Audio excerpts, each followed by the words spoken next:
70, torej sredina. Mesto, kjer se je začela dobesedno seveda, po največji sorodnik tista regija južno v 6. stoletju našega štetja, vendar je.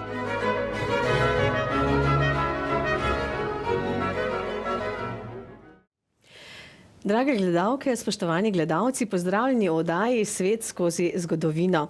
Z nami je ljubiteljski zgodovinar Goran Ajtič. Lep pozdrav, Goran. Lep pozdrav tebi in vsem, ki spremljajo našo oddajo. Danes si nam pripravil zelo zanimivo temo husitske vojne. Ko sem brala osnutek najinega pogovora, Čehi so bili pa res zelo divji takrat. Pa kar začniva. Te husitske vojne so potekale v obdobju od leta 1419 do 1434 v kraljevini Češki. Kakšno je bilo politično stanje pred vojno na Češkem? Kdo je bil njihov cesar? Ja, v vsaki vojni si moramo vedno gledati tisto obdobje malce prej, namreč zakaj do vojne sploh pride, zakaj je Češka postala sod smodnika v tistih časih, ko se je vse skupaj sploh začelo. Pa moramo malce nazaj v drugo polovico 14. stoletja, po letu 1350 do leta 1400 recimo obdobje, ko pa je Češka takrat ena najbolj razvitih dežel pozno srednjeveške Evrope, da to omeniva. Zakaj je temu tako? Ker takrat vlada znameniti češki kralj, znan kot Karel I. Luksemburški, v Nemčiji pa je to ista oseba, seveda znana kot Karel IV., ker je tudi nemški cesar. In Praga, takrat zvezana kot del nemškega cesarstva, je takrat prestolnica vse Nemčije, ne samo Češke kraljevine. Karel IV. Je zelo učen mož iz te luksemburške dinastije. Umrl je leta 1378, vendar pa za časa Karla Čehi Praga dobi prvo univerzo, takrat Karlova univerza se imenuje. Potem Karlov most, recimo v Pragi, je imenovan po njemu, ker kralj Karel začne seveda z gradnjo tega mostu. Potem tudi sam gradovi v okolici Prage, Karlštajn je eden od gradov, ki ga je dal Karel postaviti. Skratka, Češka je vojaško, tudi gospodarsko in tudi tehnološko zelo razvita takrat in ena najbogatejših regij Evrope. In tudi recimo Anglija in Francija se istočasno otapljata v krvavi stoletni vojni, tako da tam razvoja takšnega ne more biti. Nemčija, sploh pa Češka pod Karlom, pa takrat velika zvezda. Takšno je recimo stanje pred temi husitskimi vojnami, nič ne kaže, da bo kmalu kaj narobe tam. In kakšno je bilo to politično stanje izven Češke? Kaj je to zahodni razkol? Tako, to pa je tisto, kar se skoraj da bolje nanaša na to, zakaj bo sploh prišlo na Češkem do husitskih vojn. Če je sama Češka takrat relativno v varnih rokah, sama Evropa je pa zelo razklana takrat. Politično in seveda tudi iz cerkvenega, bomo rekli papeškega stališča. Vemo takrat 14. stoletje je tako imenovanje obdobja francoskih ali babilonskih papežev, kot se reče, ker so francoski kralji že v začetku 14. stoletja prisilili papeže, da prestolnico iz Rima selijo v Avignon, torej v Provanco. Sedaj nekateri papeži pa še vedno so izvoljeni v Rimu in sedaj Evropa kljubuje temu Avignonu, namreč polovica Evrope se izreče za francoske papeže v Avignonu, ostala polovica pa za rimske in tukaj se zelo veliko trenje tukaj. In seveda tudi določeni reformatorji v Evropi, sploh na Češkem se takrat najde figura, pač človek, ki se imenuje Jan Hus. Sedaj se že malce bolj naši tematiki približujeva. On je tisti, ki je nekako zelo zgrožen nad življenjem teh določenih papežev, bodisi da se gre za avignonske ali za rimske, in tudi nasploh pridiga. Na Češkem je on predavatelj, Jan Hus, v Karlovi univerzi, ki je bila takrat ravnokar ustanovljena. Ne samo češki študentje, tudi po podeželju on potuje in pridiga kot veliki pridigar celemu češkemu narodu, češ kakšno imajo nekateri papeži življenje, da to pa ni po naukih, ki je učil Jezus Kristus. Torej podobno kot bo dobrih 100 let kasneje storil Martin Luther, nemški menih. Da pa je mera polna, on je že v osnovi usmerjen zoper pač cerkveno premoženje in papeško življenje, da pa je mera polna, pa seveda, ko je ta cerkveni razkol, ko je več papežev, izvolijo tudi antipapeže, kot se takrat imenuje. Janez 23 je eden najbolj znamenitih antipapežev, ki pa nekako kljubuje svojemu nasprotniku v Rimu, legalnemu papežu Gregorju XII. Odloči se, da bo poslal Janez 23. močno vojsko v Neapeljsko kraljevino in odstavil kralja, ki je zaveznik papeža Gregorja 12.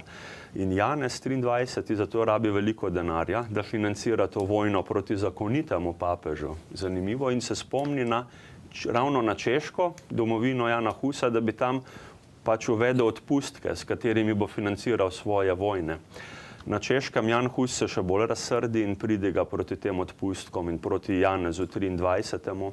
In tukaj je pa tisto, kar bo pahnilo kmalu cel narod in Češko v katastrofo, zaradi dogodka, ki se približuje. In to je bil ta koncil v Konstanci, ki je trajal od 1414 do 1418, ki ga je sklical pravzaprav nemški cesar Zigmund Luksemburški. Tja so povabili tudi Husa in ga potem kar zažgali na grmadi. Ja, da malce... Pa je novica, to pa je novica, ja, da malce se tule ustaviva, to je pa sedaj tisto, kar je sprožilec teh vojen husitskih. Samo, recimo, koncil 4 leta je trajal, kot si rekla. Predsedoval mu je veliki nemški cesar Zigmund Luksemburški, sin Karla IV. Točno tistega češkega kralja, ki je iz Češke naredil prej velesilo. On je bil takrat v tistem času cesar Nemčije. Mlajši brat Zigmunda je pa Vaclav IV., ki vlada pa kot češki kralj. Se pravi, Nemčija in Češka se po sinovih Karla razdelita. Vendar pa Zigmund je tisti, ki povabi Jana Husa, da pride na ta koncil, da bo zagovarjal svoje poglede in teorije zoper papeža in cerkev. In cesar mu obljubi popolno zaščito Janu Husu. Seveda inkvizicija ga Jana Husa aretira, ker je pač zoper antipapeža Janeza 23. Tam ga kot krivoverca obsodijo in leta 1415 neslavno konča v plamenih na grmadi. Tudi cesar ga ni mogel zaščititi, ker je le nižja avtoriteta od cerkve, to je zelo zanimivo. Seveda sam koncil konča verski razkol, da je na Zahodu, da je samo en papež v Rimu, glede tega je uspešno za Evropo, je konec tega razkola, za Češko se pa takrat šele začne obdobje teme. Ko pride ta novica po letu 1415 na Češko, med učence in študente Jana Husa, tudi med prebivalstvo, vedeti moramo, da tudi meščanski razred in plemstvo na Češkem je zelo Husu naklonjeno in ne katoliški cerkvi. Ko pa oni izvejo, da je bil njihov veliki voditelj sežgan, je pa to kaplja, mera čez rob, kaplja čez rob, bo rekla, in takrat v teh 4 leta se pripravlja nekako ta nezadovoljstvo, ki se bo na koncu izteklo v vojno. In potem se tu pojavi ta dve husitski skupini. Ja, Husiti so se nekako organizirali kot utrakvisti in pa taboriti. Že pred vojno, ja. Tako, res je. kakšni skupini sta bili to? Torej, razkol že tudi med samimi Husiti. Tako. Ne samo, da Češka takrat po smrti Jana Husa je resnično sod smodnika. Povsod izganjajo pač katoliške duhovnike, Husiti prevzemajo oblast, tudi v Praga, prestolnica dežele, čedalje bolj na nogah. Vendar pa sami Husiti, tu moramo vedeti, da je bilo ogromno teh verskih skupin v imenu Jana Husa na Češkem in skupno jim pač rečemo Husiti, da se pač gledalci, ljudje, zgodovinarji lažje orientirajo. Sicer je to več kot 5 skupin. Imamo utrakviste, taborite, imamo tudi sirotce, kasneje ali sirote, adamite, pa recimo Pražani. Tam, kjer je pač Praga, se Husiti kar po samemu mestu imenujejo kot meščani. Najbolj znani so seveda utrakvisti in pa taboriti. Sedaj si bo ogledala razliko med tema dvema vodilnima, ki so najbolj pomembni. Utrakvisti se imenujejo po čaši oziroma po kelihu, kalix ali utrakvisti, potem v češčini. Oni so tisti, ki zakramente priznavajo pač samo Kristusovo telo in Kristusovo kri, torej kelih vina in kruh. Vse ostalo nekako zanikajo, vendar pa tudi so zelo proti razkošju cerkve in papeža, tako kot je učil sam Jan Hus, in se teh načel bolj držijo. So nekako bi bili tolerantni do katolikov, če bi se cerkev malce odrekla bogatstvo. Medtem ko taboriti, ki se takrat še ne imenujejo taboriti, vendar pa so, bomo videli, zakaj se bodo tako poimenovali, po mestu je pač kasneje. Taboriti so tista skrajna različica utrakvistov oziroma husitov, ki zagovarjajo enako kot utrakvisti, vendar gredo še dlje. Oni pa pravijo, da je treba da se moramo oblačiti bolj ali manj enako oziroma črnino, barve niso preveč zaželene. Tudi so proti lastnini, zasebni lastnini, posameznik si ne sme nič lastiti, samo skupnost, komuna je pomembna. Če ima nekdo konja, tega konja lahko vsi uporabljajo v tisti vasi, recimo, ni samo od enega. Hiša je pač dobrodošla za vse, ne samo za enega ali eno družino, celo tako daleč gre to. Tudi proti temu so, da bi na svetu obstajali kralji in gospodarji na eni strani in na drugi pa služabniki in podložniki, to oni izključijo. In nenehno je treba moliti in se posvečati Bogu, tudi brez duhovnikov, brez cerkve, človek v odnosu do Boga. Torej vidimo, da so nekakšna mešanica komunistov in bodočih puritancov, protestantov. Tako nekako izgledajo pa skrajni taboriti. In to že pred vojno se ti dve skupini malce oddaljite eno od druge, oboji skupaj so pa proti papežu in katolikom. Takšno je stanje na Češkem pred vojnami. In potem začetek vojne leta 1419, kako se začne in kdo je bil Jan Želivski? Ja, no takrat češki vlada Václav IV., mlajši brat cesarja Zigmunda Luksemburškega, tistega, ki je predsedoval v Konstanci. On je tisti, ki nekako pod vplivom svojega starejšega brata, ki je takrat cesar Nemčije, češ iz Nemčije pride ukaz zapri oziroma izženi čim več husitov. Václav IV. Se to nekako drži, ker je mlajši brat v senci starejšega brata in da zapreti sploh v Pragi veliko husitov. Seveda, to pa ni všeč, v Pragi je zelo veliko husitov in Jan Želivski, eden od duhovnikov, eden od pridigarjev, podobno kot je svoj čas bil Jan Hus, ki vodi praške husite. In sicer leta 1419, avgusta oziroma septembra takrat, pa oni se približujejo skupina, ki jo vodi Želivski, novi mestni hiši takrat v Pragi, da bi mirno protestirali pred županom in zahtevali, da izpustijo vse husite iz praških zaporov. Vendar se župan ne strinja, poleg tega iz mestne hiše prileti kamen in Jana Želivskega zadane v glavo, kar njegove privržence na ulici husite zelo razjezi. Uderejo nekako v to mestno hišo in nekako župana, sodnika in večino predstavnikov cesarja Luksemburškega Zigmunda, vse te ljudi, ugledne nemške goste in tudi praške meščane, husiti na silo pomečejo skozi okno, z glavo naprej, da se vsi ubijajo.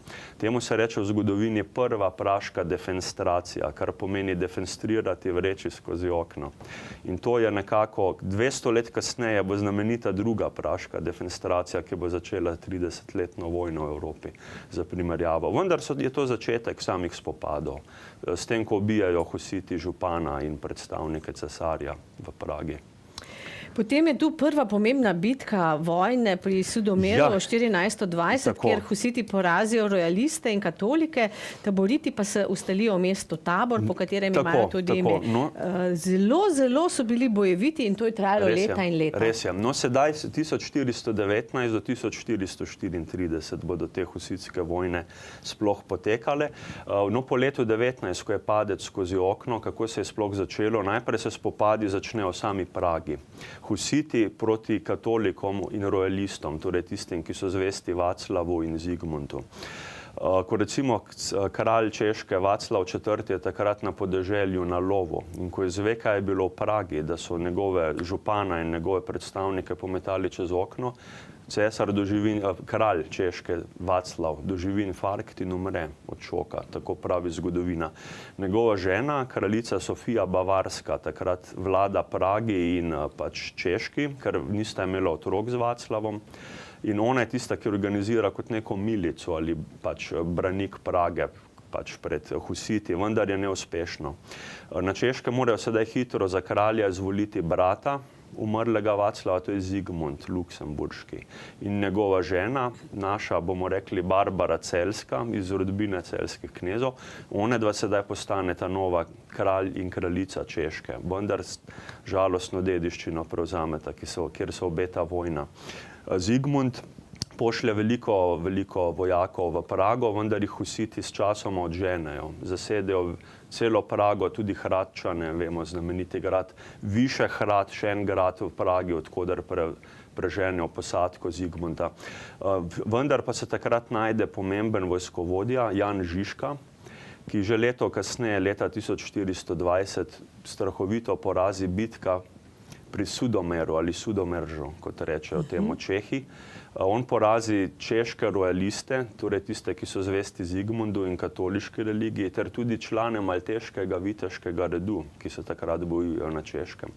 On je tisti, ki organizira prvo pomembno husidsko vojsko, Jan Žižka, in jih porazi. In takrat vidi Evropa, tudi cesar Zigmund, da s Husiti ne bo dobro Češen zobati. Takoj po bitki Žižka prestavi svoj center Taborito iz Prage v mesto Tabor, tam se oni nadanejo ime in tam Taboriti uvedejo to, bomo rekli, črno, strogo skupnost po zmagi prvi.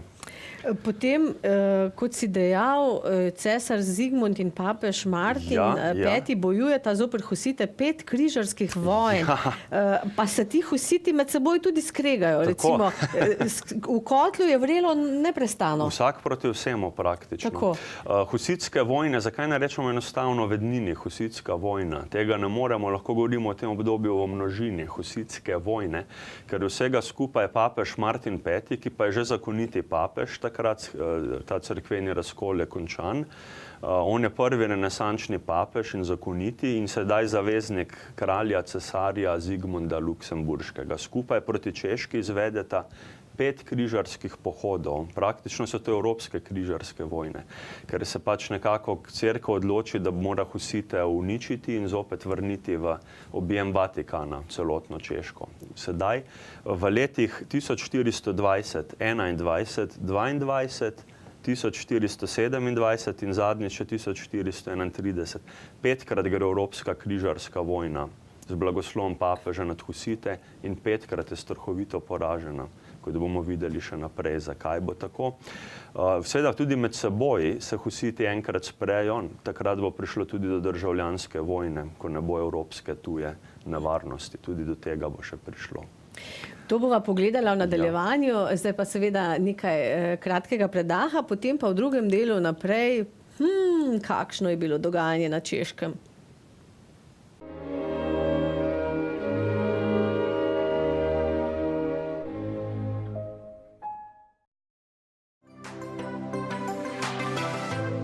Postanite z nami vidni tudi vi. Oglaševanje na ETV. 03 56 57 150. V podjetju EVJ Elektroprom izdelujemo 100% smrekove pelete. Kakovostni razred 1. Pri nas lahko pelete kupite v 15-kilogramskih vrečah. Pohitite z nakupom, da vas mraz ne prehiti. Gostišče Trojane je gostišče s tradicijo, ki je nastalo iz dobre stare gostilne. Gostom so namenjeni obširni parkirni prostori tako za avtomobile kot avtobuse. Sloves Trojan je tudi preko meja ponesla znamenita slaščica Trojanski krof. Krofe pečejo že od leta 1961 dalje.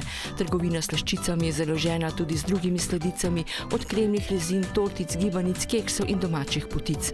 Pripravijo izvrstne jedi, med katerimi izstopajo slovenske specialitete, ki navdušujejo tudi najbolj zahtevne goste. Z njimi vas bodo postregli v stari in novi restavraciji in prav v tej je posebno prijetno posedeti ob dobri hrani in uživanju v razgledu po okoliških hribih. Še lepši pa je razgled iz vrhne terase. Vsak dan pečejo domač kruh, več vrst ga imajo, kupite pa ga lahko v njihovem dobro založenem minimarketu, v katerem bo zagotovo vsakdo našel nekaj zase.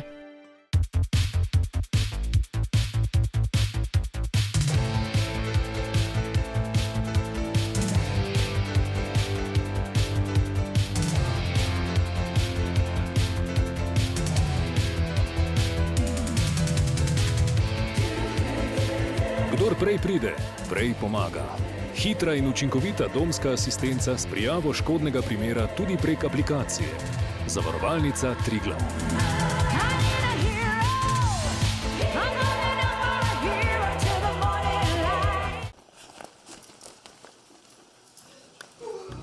Dragi, mene tako zeba, daj me stisni in pogrej. A teno, draga, se so nama mojstri od EVJ zmontirali klimo, klima tudi greje. O, Na EVJ poznajo pogret. Če večkrat zebe tudi vas, oglasite se pri nas. EVJ Center Kisovec. Nakup in montaža klim kjerkoli in kadarkoli.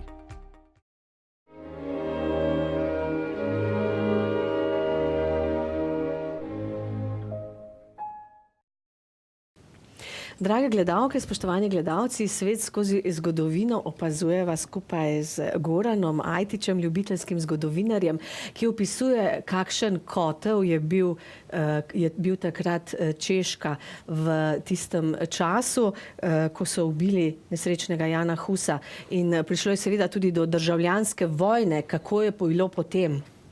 Ja, sedaj v prvem delu sva se ogledala stanja pred vojno in prvi potek vojne, nekako v letih 1419 do 1422. V tem obdobju smo do sedaj govorili. Seveda, sedaj je državljanska vojna. No, omenila sva, da so Evropejci vodili nekako križarske vojne, gonje proti Češki. Prve tri v letih 1420, 21 in 22 so bile neuspešne. In Zigmund Luksemburški se je moral malce umakniti od tega. Tudi z ženo Barbaro Celsko sta se umaknila v mesto Pozoni, današnja Bratislava, takrat v grad, ker Praga je bila v rokah husitov, seveda. Ampak kaj se je pa znotraj same Češke zgodilo pač med samimi husiti? Utrakvisti in taboriti se močno sprejo že leta 1422. Sami spori, nasprotovanja so v mestu Praga pričnejo najprej, kjer aretirajo neverjetno Jana Želivskega, točno tistega duhovnika, ki je vodil takrat po ulici husite, naj izpustijo iz zapora ostale njihove privržence. Želivskega aretirajo tako imenovani Pražani, praška sekcija husitov, ga obsodijo na smrt z obglavljenjem. Želivski dobesedno izgubi glavo in seveda tudi moč. To je leta 1422. Sami husiti sedaj vidijo, da bodo nasprotni tudi eden drugemu in Pražani kot zavezniki zmernih utrakvistov stojijo nasproti bolj fanatičnim taboritom, ki pa niso v Pragi, ampak so v mestu Taboru. Recimo tukaj v Taboru vodi pa recimo ta pomemben general, vodi taborite, to je seveda Jan Žižka. On se seveda tu bojuje proti Pražanom in utrakvistom v tej vojni. Zakaj se husiti tudi sprejo med seboj? Ker so dobili veliko samozavest, ko so porazili evropske, cesarske, papeške, nemške armade. Nekaj mora spregovoriti o Janu Žižku, kdo je bil in zakaj se husiti sploh tako dobro bojujejo. Zdaj mislim, da je čas o tem. Kdo je torej bil Jan Žižek? Ja, Jan Žižka, rojen nekako leta 1360, kot ugotavljajo češki zgodovinarji, izvira iz aristokratske dinastije Žižka, zelo stara dinastija Češke v srednjem veku. Bil pa je komornik na dvoru kralja Vaclava IV. Svoj čas, točno tistega kralja, ki je doživel srčni infarkt pred vojno. Služil je tudi kot komornik njegovi ženi Sofiji Bavarski.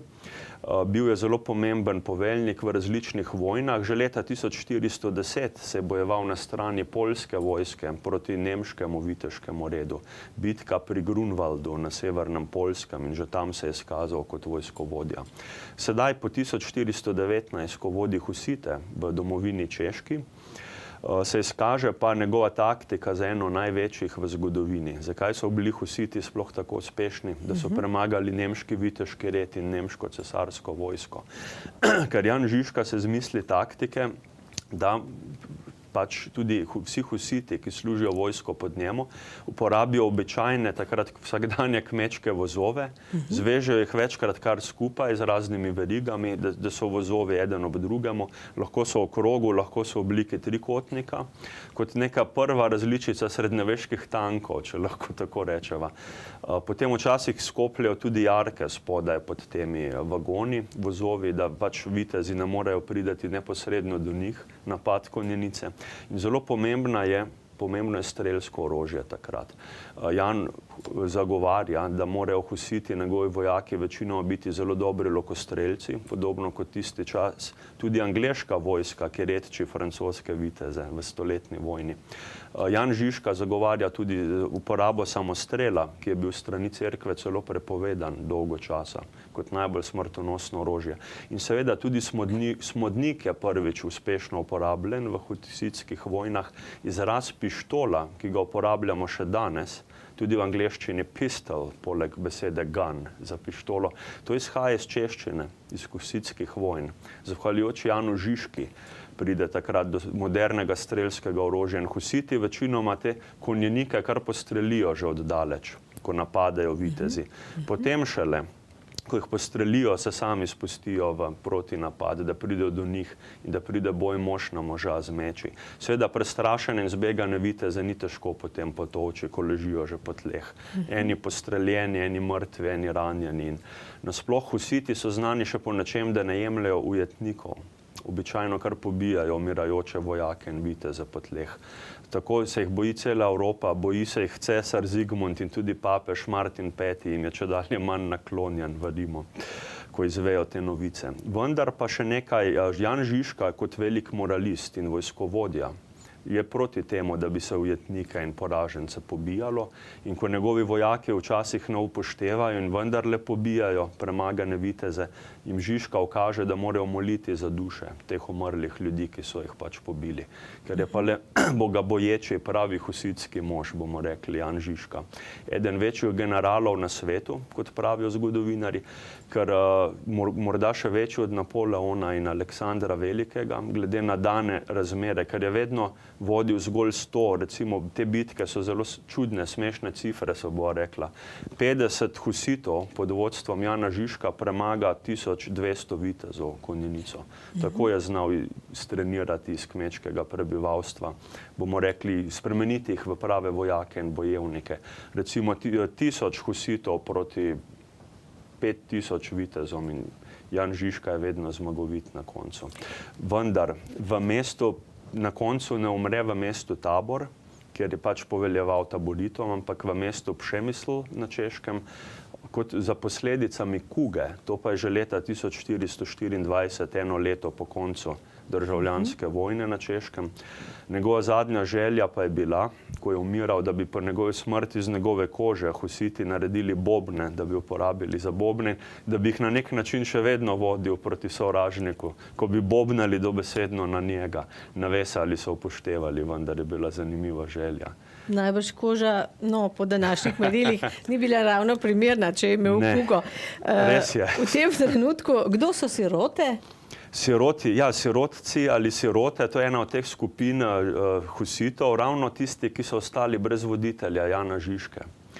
Bodi se, da gre za utrakviste ali za taborite, vsi so objokovali smrt svojega velikega voditelja in generala Jana Žižke. Njegova izguba je velik udarec husitom po vojni in zato se enostavno vojaki, ki jih je vodil, se jim poimenujejo kar, da so sirote, ki so ostale brez očeta. To je zanimivo. In kakšne so tuje intervencije evropskih držav? Zigmundove države so v vseh vojnah zoper husite. Zigmund je kralj Hrvaške, Madžarske, cesar Nemčije. Skratka, niso jih najbrž kar gledali, čakali. Kako je bilo s tem? Zanimivo, po letu 1424, zadnjih 10 let vojne sedaj, je zanimivo, ker pride novica tudi v Nemčijo in v Vatikan, da je Jan Žižka umrl kot žrtev kuge takrat. In sedaj si marsikdo mane roke, češ, sedaj so pa husiti izgubili velikega vojskovodjo, sedaj bomo pa lažje porazili. Da omeniva še to, Zigmund Luksemburški je takrat največji kralj, cesar vse Evrope, najpomembnejši, ker poleg tega, da mu pripada češki prestol, kjer seveda zaradi vojne nima veljave, je tudi sveti rimsko-nemški cesar v Nemčiji. Obenem je tudi kralj Madžarske, zato uporablja takrat grad Pozoni, današnjo Bratislavo. Kralj Hrvaške, tudi znotraj Nemčije, recimo, ima določene kneževine in posestva. Pod njegovim praporom sedaj služijo tudi madžarski in slovaški vitezi, nekaj hrvaških vojakov se gre bojevati zoper husite in seveda srbska despotovina ali srbski desponat takrat. Tudi Srbi prispevajo kot zavezniki Madžarske nekaj svojih vojakov. Vse to se gre bojevati zoper husite. Vendar to ni dovolj. Martin V. papež želi, da je še več intervencije sedaj proti njim. Leta 1427 je tako imenovana četrta predzadnja križarska vojna proti husitom. Vendar pa že prej v tretji je tudi papež zaukazal, da se mora iti bojevati zoper njih danska vojska. Danski kralj Erik Pomorjanski je pripeljal v Nemčijo ogromno število danskih vojakov na tisoče, vendar neuspešno. Kmalu so se obrnili, ker so slišali, kakšne strahote se na Češkem dogajajo, in danski vojaki so se ustrašili, da bi jih po porazu morda umorili, ker pač vemo, da Husiti najemljajo ujetnikov, in so se kar obrnili in se vrnili na Dansko, nazaj na sever. Tako da to je bilo vse dobro za Husite, nič jim ni prišlo do živega. Je pa tukaj seveda še eden zaveznik Husitov, da še to omenjava. Cela Evropa ni bila usmerjena proti njim. Edina zaveznica je njihova severna soseda, to je takrat kraljevina, ali bomo rekli konfederacija polsko-litvanska monarhija. Na Poljskem kralj, v Litvi veliki knez ali veliki vojvoda, običajno je to ista figura. To je takrat dinastija Jagielloncev, to je stara litvanska dinastija, ki vladajo in Litvi in Poljski. In že sam Jan Žižka in tudi ostali husitski generali so krono, da bi sovraženega Zigmunda Luksemburškega odstavili z Češke, in češko krono ponudijo kar članom Jagellonske hiše. Eden od njih, Zigmund Korybut Jagellonski, to je nečak poljskega kralja, takrat z vojsko prispe na Češko, se bojuje na strani Husitov in ga skoraj okronajo za češkega kralja. Tako da neuradno je on tisti husitski češki kralj. Poljska takrat, čeprav strogo katoliška in papeška, kot vemo že iz same zgodovine, pa v tem primeru podpre Husite in ne papeža in Zigmunda. Zakaj? Zakaj? To je to zanimivo vprašanje.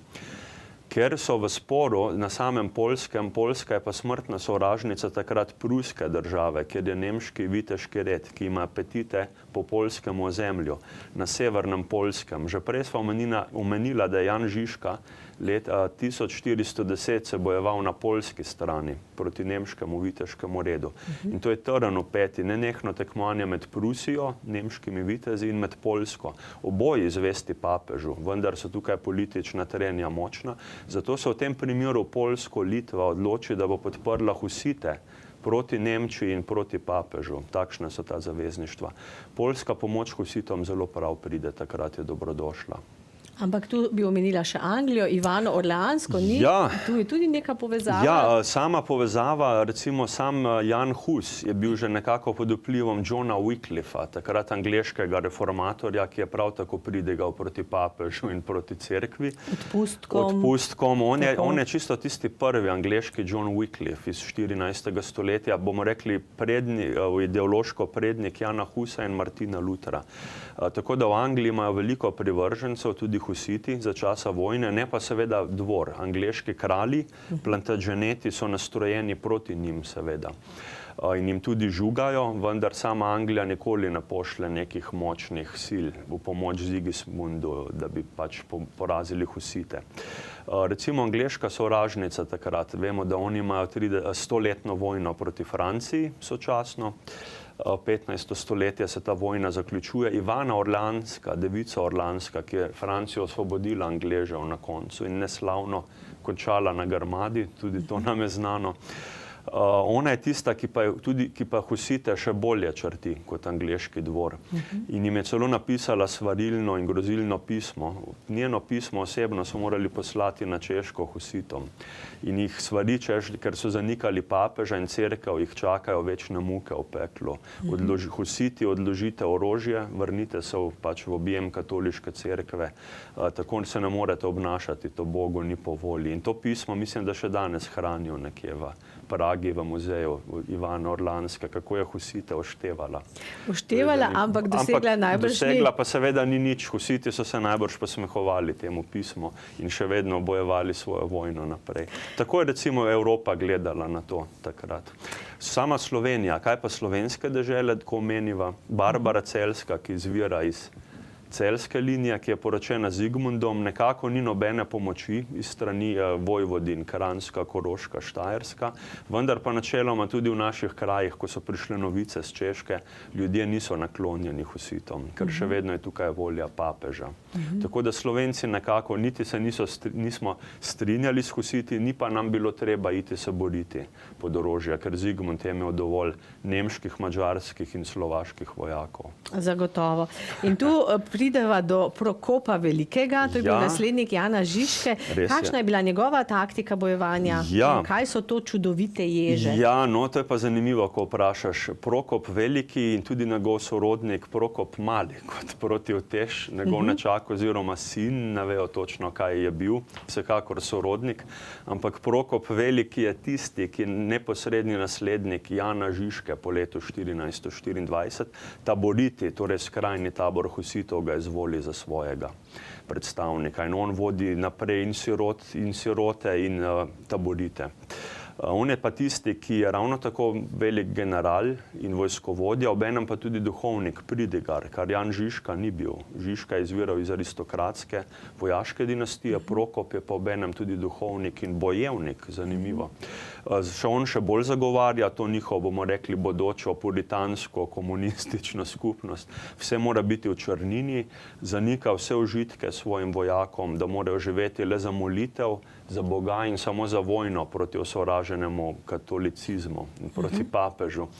On je tisti, ki pa niti pod razno ne jemlje ujetnikov. Če je Jan Žižka včasih temu še nasprotoval, on je znan po temu, da se pobija vse poražene vojake in viteze, torej Zigmundove vojake. Čudovite ježe si omenila, kaj so to. To je pa tisto, kar organizira sam Prokop Veliki. To je pa tista evropska intervencija, sosednje dežele, ki so prispevale vojake, ki so se šli bojevati na Češko in bili poraženi. Sedaj Prokop govori o maščevanju, da se je treba pa maščevati evropskim narodom. To je zanimivo.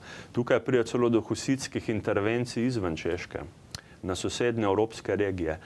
Husiti pod njegovim vodstvom padajo na Saško, kjer vladajo Vetinci, ki so zavezniki cesarja. Tam pobijajo vaščane v vasicah, maščujejo se tistim ljudem, ki so prispevali vojake v nemško viteško vojsko ali pešake, recimo. Tudi na Šlezijo, južno Poljsko udarijo in tudi tam naredijo nekaj škode husiti. Predvsem pa južno na Madžarsko odirajo, današnja Slovaška, Bratislava, je zelo pod udarom, tudi tam Prokop Veliki pleni in kaznuje ljudi, ki so prispevali vojake Zigmundu, da se ne bi to več ponovilo, da bi Češka bila odvrnjena od tuje intervencije. Zigmund v zameno, v odgovor temu, cesar Zigmund razmišlja, da bi iz Prage, ki jo itak izgubil zaradi husitskih vojn, center vesoljnega nemškega cesarstva selil v Pozoni, torej v Bratislavo. Bratislavski grad da utrditi zaradi husitske grožnje napadov. Pomembna madžarska plemiška hiša prejme ta grad v imenu Zigmunda. Zigmund razmišlja, sedaj ima vlada nemško-češko-madžarskemu imperiju. Tudi slovenske dežele, Hrvaška, vse gre pod Zigmunda. Edino Češka mu zaradi husitov polzi iz rok. Razmišlja, da bi bil kar Bratislavski grad center vesoljnega imperija in nič več Praga. In sploh pa zaradi tega, ker je grad še ogrožen zaradi napadov husitov in grad je uspešno branjen. Vendar pa Prokop pač s temi svojimi plenilskimi pohodi, s čudovitimi ježami po regijah nič ne doseže. Evropske intervencije so še vedno usmerjene zoper husite. In tu prideva do pete in zadnje križarske vojne zopet husite, ki poteka leta 1431. Pripelje Friderik Brandenburški prvi vojsko, 120,000 vojakov zoper 55,000 husitov. No, tukaj so še ene te cifre, ki so zelo neenake, bo rekla. To je peta in zadnja križarska vojna, res je, leta 1431. Friedrich von Hohenzollern ali to je praprednik bodočih pruskih kraljev, tudi tistih, ki bodo Nemčijo vodili še med Prvo svetovno vojno, kot zanimivost.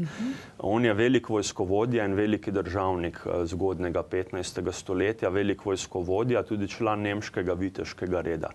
Pripelje ogromno, še celo nad 120,000 vojakov in vitezov v imenu svojega cesarja Zigmunda Luksemburškega. Se spopadejo s Prokopom Velikim osebno. Prokop poveljuje dobrim 55,000 husitom takrat. Vendar že v prvi fazi vojne, ko vidijo, nemška vojska vidi, kako se bojujejo husiti, večino porabljajo streljno orožje, pištole, samostrele, veliko vitezov pade že v prvem navalu na skoku. To je bitka pri Domažlicah, da omeniva še to na Češkem. Tudi Prokopa nekako niti napade, niti ga ne morejo ujeti, to je zanimivo. Veliko vitezov drugega napada sploh ne izvede, ker pobegnejo, enostavno pobegnejo z bojišča, ker vidijo, da bodo zagotovo našli smrt v vojni proti Husitom. Husiti ne jemljajo ujetnikov, kot smo rekli, in že samo strelno orožje skoraj da polovično razredči to nemško vojsko. Tudi sam Friderik Brandenburški se neslavno omakne na koncu in mora vojsko odpeljati stran. Tako da je to zadnja velika zmaga Husitov in Prokopa Velikega. Seveda so oni potem še bolj navdahnjeni s to svojo zmago in svojo religijo še naprej oznanjajo. Kakšen strašen sloves so imeli, ne? Res je, zelo divji. Zelo divji. In potem imava tu bitko pri Lipaniju, boj med Husiti samimi, kjer pa se med seboj utrakvisti in pa taboriti so se pomerili. Kot po tej bitki leta 1431 sam Zigmund, njega nekako pamet sreča takrat cesarja in vidi, da Češke sploh ne bo mogel dobiti nazaj silo, da bi Husite uničil z vojskami. Zato je takrat znameniti stavek izrekel cesar Zigmund. Tudi njegova žena Barbara Celska mu je pritrdila v tem. Husitov se ne da uničiti, razen Čehe se da premagati samo v primeru, kadar bodo Čehi napadli Čehe. To je znameniti rek cesarja. In dejansko je tako bilo že dobra 3 leta kasneje, leta 1434, ko je konec husitskih vojn, se nekako zmerni Husiti, to so Pražani in Utrakvisti, odločijo, da bodo sami naredili konec fanatičnim taboritom, ker že sami Utrakvisti sklenejo mir s cesarjem in s katoliško stranjo, ker vidijo, da je vsega skupaj že preveč in da je čas za mir. Tako, Utrakvisti si želijo mir in za Češko in za Evropo. Takrat so zelo modro postopajo in morajo pa preuničiti še taborite, ki so postali premočni in preveč fanatični. To je ta bitka pri Lipaniju ali Lipanu, kot rečemo na Češkem, kjer se spopadeta dve veliki husitski sili. 14,000 Utrakvistov proti dobrim 10,000 taboritom. Zelo srdita bitka, zadnja v tej fazi. Zopet zadnja faza, lahko rečemo, češke državljanske vojne, ker se bojujo med seboj. V končno porazijo padeta oba dva v bitki. Najdeta smrt in Prokop Veliki in Prokop Mali. S tem je konec husitske, predvsem taboritske grožnje in tudi sami Utrakvisti v mestu Taboru upeljajo potem svojo utrakvistično religijo in taborite prepovejo na veke vekov. S tem je nekako husitskih vojn konec. Češka podpiše sporazum zopet z Evropo, z Zigmundom in tudi Zigmund se takrat lahko končno nekako kmalu potem vrne na Češko in da si v Pragi nadane zopet češko krono in da z Barbaro le zavladata sedaj v mirni Češki. Husitska grožnja je odvrnjena, vendar bodo posledice seveda ostale. Ja, in te posledice so bile kakšne? Kaj se je zgodilo s samimi Husiti po teh vojnah? Zanimivo. Večinoma teh vojakov, ki so bili tako okrutni in tudi spretni in taktični, vojaki nekako seveda niso kaznovani, ampak gredo služiti naprej v ostale evropske armade, ker so zelo iskani po koncu teh vojn. Prišel je glas, da v Nemčijo, Vatikan, tudi Angleži, Francozi, celo Španci so slišali o tem in husitski, bivši češki vojaki so zelo iskani sedaj kot najemniki, ker se zelo dobro bojujejo in so zelo dobri, znajo rokovati s strelskim orožjem, bodisi smodniškim, bodisi samostreli. Seveda, tako da za njih nekako je to kar dobra prihodnost, zopet pač v vojski imajo kruh, tam se ga služijo. Na Češkem je seveda mir, kar je dobro za ljudi, vojne so precej razdejale, veliko ljudi je umrlo, veliko se jih je moralo preseliti na Češkem, vendar posledice so hude, vendar še vedno manjše, kot bodo 200 let kasneje po veliki 30-letni vojni. Češka si počasi v desetletjih si opomore potem po husitskih vojnah. Zakaj temu tako? Tudi zaradi enega od njihovih kraljev. Kaj se zgodi pa na samem prestolu tam po vojnah? Zigmund, kmalu cesar, seveda kmalu umre leta 1437, njegova žena Barbara Celjska pride v nesrečno ujetništvo v Bratislavskem gradu, je zaprta nekaj časa. Zaprejo naslednik njenega moža, Albert Habsburški, ki nasledi takrat in Češko in Madžarsko kraljevino. Luksemburžani izumrejo z Zigmundom. To moramo vedeti, ker z Barbaro nista imela moškega potomca, samo hčere. Habsburžani so takrat sovražni celjski dinastiji in se veselijo izumrtja Luksemburžanov, ker bodo sedaj dobili in Madžarsko in Češko. Vendar se takrat ne obdržijo dolgo, samo 2 generaciji Habsburžanov. Že leta 1458, malce več kot 20 let po koncu husitskih vojn, pa češko plemstvo izvoli kar husitskega kralja iz lastnih vrst na prestol. Jurija Podjebradskega ali Jirži Podebradi, kot rečejo Čehi. To je pa eden večjih kraljev poznega 15. stoletja in nasploh Evrope, lahko rečemo. On je tisti, ki je v mesto Tabor pripeljal utrakvistično religijo. Že kot mladenič se je kot utrakvistični vojak, sin Viktorina Podebradija, ki je vodil utrakviste, se je bojeval proti Prokopu Velikemu, torej proti fanatičnim taboritom. In sedaj kot kralj Češke si želi samo še miru in tudi veliko naredi za to, da bi bil mir. Ker je Češka razdejana, vemo o teh vojn, in on je tisti, ki tudi na evropske dvore, Jurij Podjebradski, zaradi slabega spomina iz otroštva, kako se je bojeval na Češkem v teh vojnah, na vse evropske dvore, Anglijo, Francijo, tudi k nemškemu cesarju Habsburškemu takrat, v španske kraljevine. On posod svoje češke odposlance pošlje, da naj bi univerzalni mir pridigali in želijo, da tudi evropski monarhi med seboj, ki so v vojnah Zahodne Evropa, da odložijo orožje eden proti drugemu. Češ, vsi smo Evropejci, vsi smo kristjani, mi ne smemo imeti vojen na tem kontinentu. Zelo napredno sporočilo za tiste čase. Češ, edini skupni sovražnik v očeh Jurija Podjebradskega so samo Turki, ki pa so muslimani in iz vzhoda nenehno ogrožajo Balkan in Evropo. On ima nekako očeh, da bi se Evropa morala vzeti skupaj in obraniti islamske grožnje. Saj so se tudi potem v tisti znani bitki pozneje, ko so jih premagali. Prav iz teh držav so bili tisti vojskovodje, ki so premagali Turke. Res je, večkrat je bilo tako, ja. Ampak sama ideja, žal, Jurija Podjebradskega pa ni padla tako na plodna tla. Evropa je bila nenehno v vojnah sama s sabo, vso renesanso in do dan danes, kot vemo. Je pa zaradi tega Jurij Podjebradski priznan danes kot praoče ideje Evropske unije. To morava še omeniti, to je zanimivo. Ker je sanjal o miru, ker zaradi husitskih vojn, ker je videl, kaj lahko vojne naredijo domovini nekega človeka. Skoraj 20 let so trajale od sežiga Jana Husa v letu 1415, do 1434. Torej, res zelo dolgo obdobje. In torej lahko rečeva, da so se dotaknila 2 izjemno pomembnih osebnosti. Jan Hus kot nekak predhodnik Martina Luthera, protestantizma. Tako, protestantizma, ker tudi Luther, recimo dobrih 100 let kasneje, koncem 15. stoletja, začetek 16. se je dosti zgledoval in po Johnu Wycliffeu in po Janu Husu, ko je odpustke proti cerkvi nabijal na vrata v Wittenbergu, recimo. Tako da vidimo, da husiti definitivno jih lahko priznamo za neko predhodno različico evropskih protestantov kasneje. To je zapuščina husitov. No, praoče pa Jurij Podjebradski si je pa takrat prizadeval, da bi vsi sodelovali, pa čeprav danes vidimo, da ta ideja nekako ne zaživi. Tudi Evropska unija, ki dejansko obstaja. Anglija vleče po svoje. Res je. In nekako ta ideja ni zaživela v tisti pravi luči. Goran, kaj bi ob koncu najinega razgovora o tem hudem češkem kotlu, zelo zanimivem, povedal za naše gledalce? Najprej sami utrakvisti, da še to omenim, so potem obstajali še dobrih 200 let po vojnah in po Juriju Podjebradskemu. Leta 1620 so šele prepovedani oziroma uničeni, ko se začne že 30-letna vojna, ki poteka isto na čeških in nemških tleh. Tako da, ja, Češka nekako uradno danes je bodisi katoliška, bodisi zelo veliko ateistov tam, največ med slovanskimi narodi, da še to omeniva, ker se je narod vedno bolj nagibal k husitom, kot pa k katolicizmu. To je zanimivo. No, ampak sama odsev husitskih vojn je seveda odseva še dan danes, kot vidiva.